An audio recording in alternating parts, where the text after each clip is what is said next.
Muy buenas a todos, somos Rodri y Síncope. Muy buenas. Y hoy vamos a hablar de una película de la familia Cronenberg, una familia conocida por su forma de hacer las películas monstruosas, llamémosle así, una forma de hacer ciencia ficción rozando el terror, pero que siempre se queda en ese mundo más fantástico y terrorífico dentro de lo que es la ciencia ficción, precisamente. Un mundo que la verdad que son bastante hábiles a la hora de representarlo y de expresarlo con imágenes, expresar con imágenes cosas que quizás pueden ser difíciles de imaginar exclusivamente. Hoy vamos a hablar de Possessor, película de 104 minutos del hijo de David Cronenberg, Brandon Cronenberg, que este chico ya le conocimos en películas como Antiviral y pudimos ver un poco cómo se desenvuelve en este mundo creado por su padre. Tengo que decir que a mí me gusta que se nota que aunque se ve las influencias de películas como Scanners o Videodrome, hablo de la peli de Possessor, ha sabido diferenciarse con las películas de su padre, trayendo algo quizá mucho más onírico, mucho más reflexivo, quizá un poco más introspectivo de lo que quizás su padre hacía en muchas de sus películas. Por eso Possessor se diferencia bastante a lo que es el cine de su padre. Estoy de acuerdo en que parece que su hijo ha encontrado un estilo propio dentro de que obviamente ha seguido estas referencias del mundillo que ha creado su padre. Ya lo demostró un poquito con Antiviral y con esta película que es bastante más, quizás más onírica todavía, pues ha vuelto a hacer hincapié en eso. Possessor es una película que se acaba de estrenar ahora, no ha salido en ninguna plataforma, no. Por lo tanto tendréis que buscaros un poco las habichuelas para encontrarla. Hoy repasando los comentarios, que siempre tenemos algún suscriptor muy avispado que os deja por ahí un enlace Sparrow. Dicho esto, vamos a hablar con y sin spoiler de Possessor. Sé que mucha gente lo que quiere es que hablemos con spoiler porque seguramente no entendió todo lo que esta película nos quiere decir. Y también os digo que en parte yo creo que es gran encanto de esta película no poder sacarle todo el jugo que quizás le podría sacar, sino ir reflexionando sobre ella a medida que pasa el tiempo. Incluso diría verla una segunda vez, igual que ocurrió con Antiviral. Eso iba a decir, con Antiviral creo que ocurrió lo mismo. De hecho es una película que estéticamente y con respecto al argumento nos atraía bastante, al igual que Possessor, pero que una vez vista por primera vez parece que te quedan pequeñas lagunas, escenas o diálogos que no has llegado a asimilar del todo, porque con una segunda vez parece que se entiende mucho más en conjunto. Son películas que son difíciles de analizar escena por escena, cada significado, cada diálogo a donde te quiere llevar, porque son más bien filosóficos y reflexivos, pero que creo que lo importante es sacar una idea en conjunto de lo que te ha querido transmitir y del objetivo que tenía y la intención que tenía con esa película. Y creo que en ambos casos, en estas dos películas, eso se define. Vamos al lío. ¿De qué trata Possessor? Bueno, pues en esta película nos presentan a Taz, una agente de una organización secreta que se dedica a utilizar una especie de implantes cerebrales para controlar a personas y obligarlas, entre comillas, a que cometan diferentes delitos con fines lucrativos. El problema viene cuando Taz queda atrapada en la mente de un sujeto que quería controlar. Quiero advertir que la actriz principal es Andrea Riseborough, no sé cómo se pronuncia bien, pero la hemos podido ver en películas como Mandy y sobre todo a mí donde más me conquistó es en el capítulo de Black Mirror Crocodile. Una actriz que de verdad, cuando la ves en pantalla sabe transmitir perfectamente lo que quiere mostrar, sobre todo en estos mundos distópicos donde las emociones tienen que ser bastante bien escogidas, ya que no pueden mostrarnos personas que tengan emociones como más habituales, como la alegría o la depresión, llevado de una forma muy habitual, sino desde un punto más avanzado en la tecnología, avanzado en la mente humana, personas que están trabajando, digamos, con una serie de tecnología donde tienes que ir más allá de los sentimientos habituales de la humanidad, sino tienes que tener una sangre fría de una forma muy especial. Y esta actriz sabe cómo mostrarlo. Lo mostró en Mandy, lo mostró en Crocodile y lo ha mostrado aquí en Possessor. Es curioso porque lo que hace esta gente es expresar tanto frialdad como desconcierto,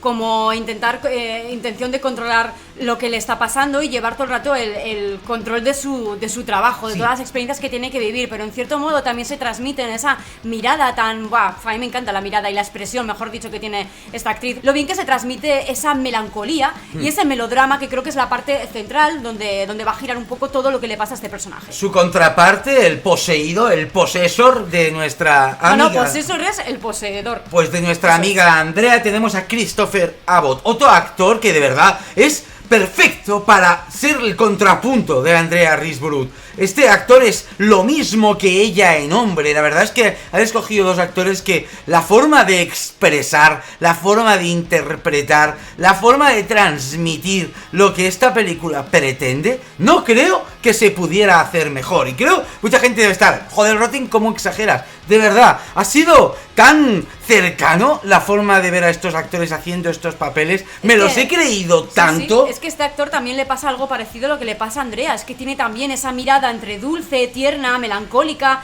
Es que tiene esa mirada y esa expresividad, esa facilidad para interpretar este tipo de personajes que no necesitan mucho diálogo y que los diálogos que utilizan son diálogos un poquito confusos, complejos y filosóficos, que la verdad que pegan mucho con la interpretación que tienen y con el aspecto físico que tienen. Así que para mí, con respecto a la elección de los protagonistas, chapó, no tengo nada, creo que no podía haber sido más perfecto la elección de estos dos tíos. Además sale Sean Bean, yo no digo nada, pero ya sabéis qué pasa si sale Sean Bean en una película.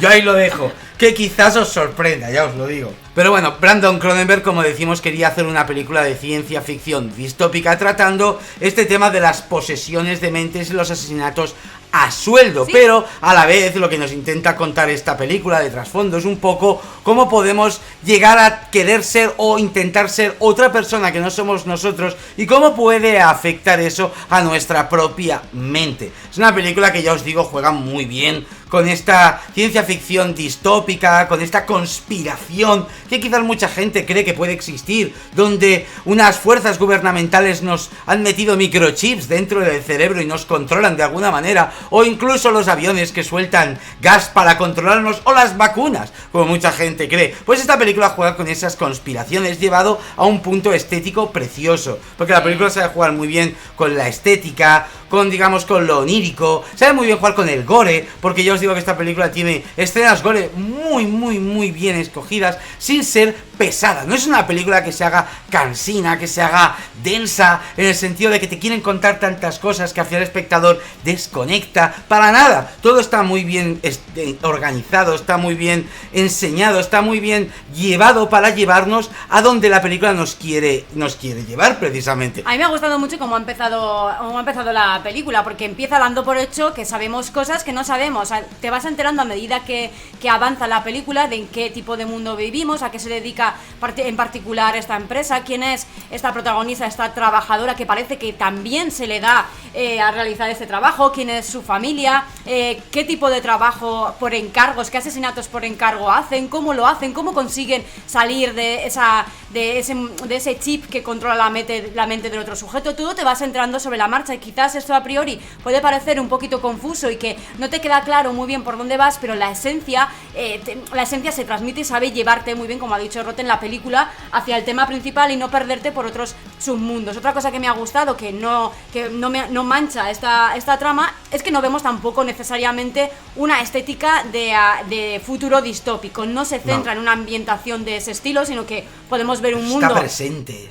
Exacto, se palpa, pero podemos ver un mundo tal cual lo conocemos ahora. Quiero decir que no vemos ningún tipo de tecnología diferente, avanzada, a excepción de esto, que es en lo que se centra la peli. Así que en ese sentido me ha gustado un montón. Cómo han representado esa locura y ese control de mentes, o ese momento en el que la prota queda atrapada en la mente del sujeto, creo que ha sido lo mejor. Son esos efectos rollo Cronenberg, pero que no son Cronenberg, porque esta vez no utiliza los recursos de monstruos ni ese tipo de terror, pero que sí que hay una especie de desfiguración, se hacen juegos con las luces y las sombras, la iluminación, esos colores un poquito más psicodélicos, esa sensación que te transmite todo ese conjunto, y por supuesto también con la banda sonora que utilizan, pues la verdad que tiene su efecto y consigue ese terror futurista, aunque en realidad no es una película de terror, sino que es más bien un thriller. Y por último ya quería hablar lo que has comentado de las escenas gore. Hay una violencia bastante directa, bastante explícita, bastante bruta, que a mí me ha dejado muy satisfecha, pero que no abunda en la película.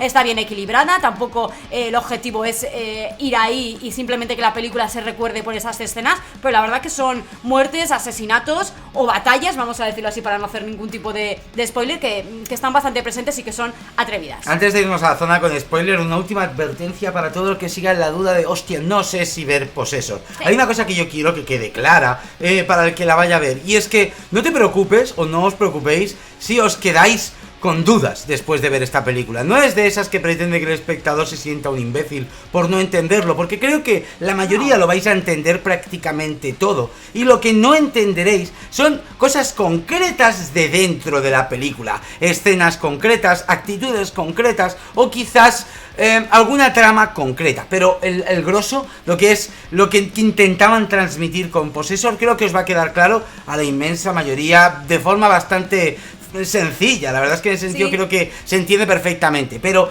lo que son algunos pequeños detalles, sobre todo del final, no quiero engañar a nadie, sobre todo del final, os quedará una duda, pero eso no tiene nada de malo, ya que creo que es una película de estas que si invita a verse una segunda vez por si se te ha escapado algo, sabiendo lo que va a ocurrir. Para sacarle un poquito más de jugo, y no hay que olvidar, que creo que es a lo que vas, que no son que son películas un poquito abstractas, por llamarlo de alguna manera, y que no hay un objetivo y que no hay algo que sea la verdad absoluta. O sea, cada uno le sacaremos un jugo, mayor o menor nivel, haremos un tipo de reflexiones u otras, que si las comentamos entre nosotros, pues seguramente veremos que todo el mundo tenemos razón y que se puede coger un poquito de cada cosa que ha sacado cada uno. Así que en ese sentido, la opinión de este tipo de películas es muy amplia y todas son correctas. Quiero decir que no hay ninguna forma incorrecta de ver esta película. Y que tiene un punto de pretenciosa, no os digo que no, pero es verdad, tiene un punto, igual que Antiviral. Antiviral tiene un punto de pretencioso, pero que me parece bien, me parece arriesgado. No os penséis que por ser hijo de quien es,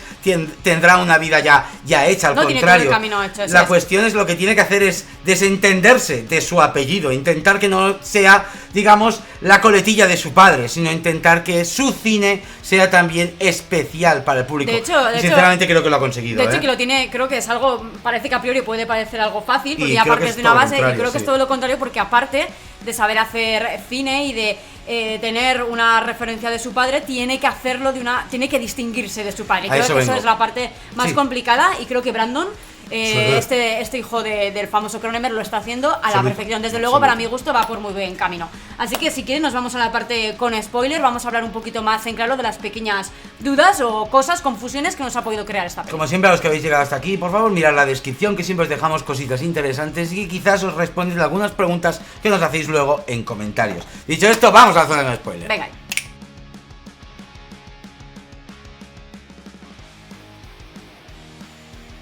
A ver, con spoilers yo creo que quizás la duda más grande que tiene todo el mundo en esta película es en qué momento estás y en qué momento es Colin. En qué momento se van cruzando las mentes de estos dos personajes, de estas dos personas, para actuar de la forma que actúan. Y no creo que exista una respuesta real o una respuesta que vaya a solucionaros la vida. Creo que durante toda la película esas dos mentes se han ido cruzando y precisamente las decisiones que va tomando el personaje no tiene el 100% de ninguno de los dos. Exacto, creo que la cuestión no es saber quién habla en cada escena, ni quién hace cada cosa, ni quién tiene cada pensamiento, sino entender que durante toda esa parte de la película donde ya Taz está atrapada en la mente de Colin, se están mezclando constantemente. Me ha parecido una forma muy chula de expresarlo, sobre todo la parte donde se mezclaban las voces, oías las dos voces de los dos sujetos, y por supuesto el momento ese donde se ha arrancado la cara, la piel, y tenemos esa máscara que es la que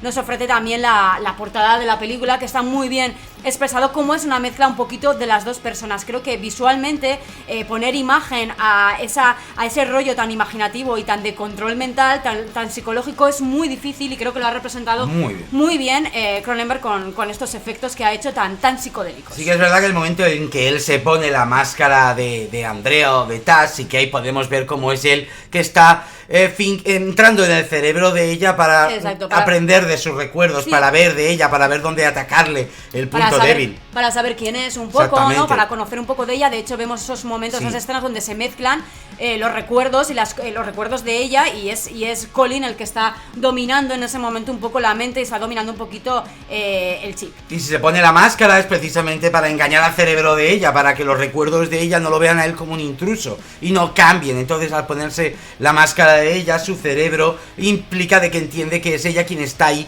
llegando a los recuerdos, ya que eso lo podemos ver mientras le hacen las preguntas la jefa, como tienen un control bastante acertado de cómo implica y meterte en la mente de los demás, con cómo tus recuerdos, aunque físicamente sigas siendo tú, tus recuerdos han podido ser alterados por el posesor en el que has estado, y de ahí que tenga ciertos elementos que le harán recordar cosas pasadas y que solo ella puede saber, ya sea la pipa que le dio su padre o la mariposa que atrapó y metió en esa cajita cuando era pequeña. Todas esas cosas son las que nos demuestran cómo la mente en realidad es bastante frágil, y cada vez que se meten dentro de otra persona, las cosas pueden cambiar mucho, aunque el físico sea el mismo. Yo creo que más que cambiar es que se mezclan un poco y acabas convirtiéndote en una mente hecha como por dos mentes, ¿no? No eres ni 100% uno ni 100% otro, sino que eres una mezcla un poquito de los dos, y siempre te quedan recuerdos más o menos vagos de lo que ha sido tu mente antes. Creo que esto lo dicen desde el principio de la película, cuando conocemos a Taz, y vemos que a la hora de volver de su trabajo, de uno de sus casos, de sus asesinatos, al llegar a casa parece como que tiene que practicar un poco quién es ella, tiene que recordar las frases que decía, tiene que hacer memoria en cuál era su personalidad, cómo era el trato y la forma de hablar que tenía con su marido y con su hijo. Parece que tiene que hacer un poco vistazo atrás y centrarse y decir, a ver, esta soy yo porque mi trabajo es muy duro, tiene unas experiencias bastante brutas, e inconscientemente, por muy bien que se me da y por muy fría que parezco, inconscientemente veo que me está afectando. Me afecta físicamente, me afecta emocionalmente, incluso a veces esos recuerdos de otros casos y asesinatos que he hecho parece que se introducen inconscientemente en mi realidad. Creo que así se presenta la protagonista, y que en base a eso es conforme se va construyendo la película, introduciendo muy bien además el tema de la violencia, porque también vemos como ella se ve muy influenciada por la violencia que tiene que ofrecer en sus asesinatos a sueldo, porque a fin y al cabo son asesinos a sueldo lo que están haciendo, un poquito más futurista en el concepto, pero hacen eso, asesinatos por encargo para beneficiar a peces gordos, básicamente. Hay una escena que sí que a mí me dio la sensación, y esto sí que es una cosa que más he pensado yo hablando con Chico, pero ya no lo veo igual, y es la escena en que vemos cómo está matando a Sin Bin y a su mujer, a su suegro y a su mujer, el amigo Colin, que ahí yo le dije a ella que yo me pareció ver cómo en realidad también la rabia de Colin hacia su suegro también se vio reflejada en esa tortura. Es que es muy... Siendo ella la que lo mata y siendo ella la que de esto, yo ahí vi una alevosía, vi una rabia muy personal en la forma de atacar a Sin Bin. Además vemos la relación que tiene el suegro con él, no es muy buena. No, el suegro no es muy agradable. Entonces sí que creo que ahí la mente de Colin se mezcló con la de ella para ser un poco más violento contra la muerte de Sin Bin, siendo mucho más sádico de lo que habría sido ella, ya que cuando vemos que mata a la mujer le pega un par de tiros y ya está. Ahí sí que no es cruel con ella, simplemente la mata. Además de que hablan de que matan a la madre y nunca lo vemos. Eso es una cosa que queda un poco ahí, lo comentan más tarde y no se ve. Queda un poco en duda. Me ha gustado también esa parte, que es a lo que me refería un poco yo de la violencia, porque allá también hemos visto que se ensañaba bastante, cuando en realidad solamente tiene que, la primera escena, en el primer asesinato que se ve, solamente tiene que dispararle y pegarle un tiro, y en realidad le da un montón de cuchilladas y de puñaladas, pues eso, como disfrutando de lo que es la violencia, el sadismo, la crueldad. Parece que disfruta un poco de su trabajo, y que quizás ese tipo de experiencia, ese trabajo le ha llevado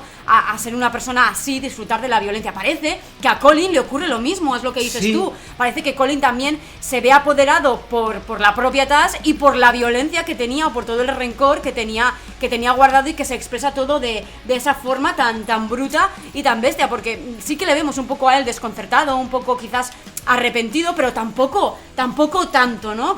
Como que realmente no ha perdido el control absoluto también él de lo que es su ser, del control de no violentarse tanto con alguien. Quiero recordaros que Colin tiene un trabajo parecido al de ella sin matar a nadie, pero él es observador de cortinas en webcams ajenas. Su trabajo es observar webcams de personas random de cualquier parte del mundo. Es como si ahora alguien estuviera viendo a través de nuestras dos webcams y estuvieran pues, comprobando qué tipo de cortinas tenemos. Quiero decir, su trabajo de voyerismo también implica el dejar de ser el mismo e intentar meterte en la vida del resto. Como envidia a esa pareja teniendo sexo, ya que luego cuando vemos que lo tiene con su mujer es distinto. Hay muchas cosas de Colin que comparte con Andrea, y de ahí creo que en cierto modo creo que sí. De ahí que esas dos mentes se entrecrucen y han tenido el problema que tienen con la experimentación del problema, de que estas dos mentes son demasiado parecidas. Es como que en ambos protagonistas su propia personalidad y su persona, su ser, quién es, están un poco ya disminuidos, amedrentados por otras cosas, y en concreto sobre todo ser otro. Y en concreto sobre todo por las experiencias en el trabajo, incluso por sus relaciones que tienen también a nivel familiar o a nivel de pareja, ¿no? La verdad que creo que comparten, es verdad, no me había percatado hasta ahora que comparten bastantes cosas. Vamos un poco hacia el final, Roten, si quieres, para explicar esa parte, ese famoso asesinato al hijo, que creo que es lo que a todos nos dejó un poquito más de dudas de quién realmente mata al hijo, ¿no? Colin mata al esposo y luego vemos como en el momento en que apuñalan a Colin en el cuello, se asusta, se gira y dispara al niño.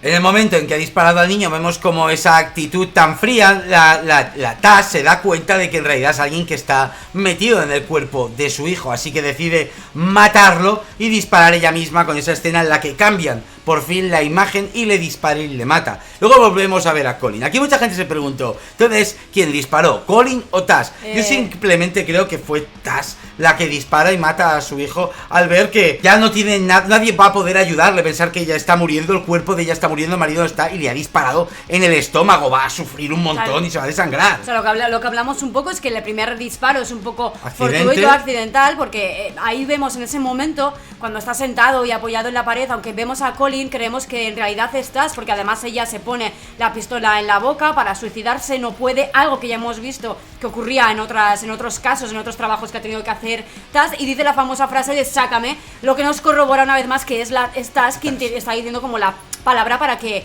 la saquen. Ahí fortuitamente y por sorpresa le clavan algo en el cuello y directamente dispara y se asombra que es su hijo, pero claro, su hijo iba a hacer eso, ¿por qué iba a matar a su hijo?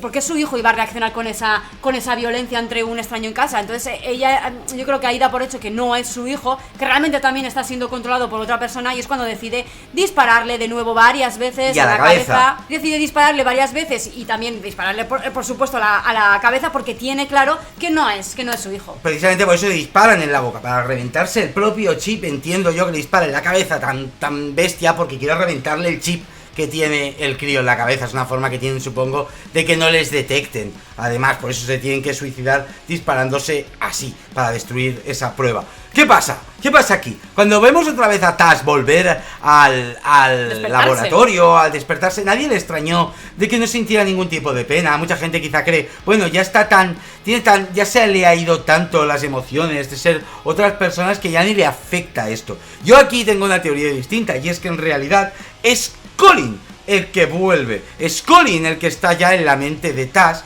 y por eso vemos esa frialdad, esa sensación de que no es ella misma, aunque tiene los recuerdos de los objetos, porque como hemos podido ver, se ha puesto la máscara de ella. Ya hemos visto cómo él se ha metido en lo más profundo de la mente de ella y ha vivido todos los recuerdos que ella puede tener. Entonces, aunque físicamente sea Taz, en la mente quien predomina ahora mismo es Colin. Yo, sin embargo, no soy de esa opinión. Yo creo que la que regresa es Taz, y todo lo que vemos en la última escena que hemos contado ahora con el hijo, esa muerte es de Taz, y cuando se despierta sigue siendo ella. Lo que pasa es que su reacción es tan fría y es tan así porque es la misma que hemos visto al principio. Si se acuerda o no se acuerda que su familia ha muerto, entiendo que sí, pero entiendo que es que ya no le afecta. Siempre ha tenido como una especie de don para su trabajo, y las experiencias que ha vivido ahí le han ido afectando, le han ido amedrentando como persona, como emociones, y le han hecho pues lo que es, simplemente pues como un poseedor que simplemente se dedica a poseer cuerpos de otras personas para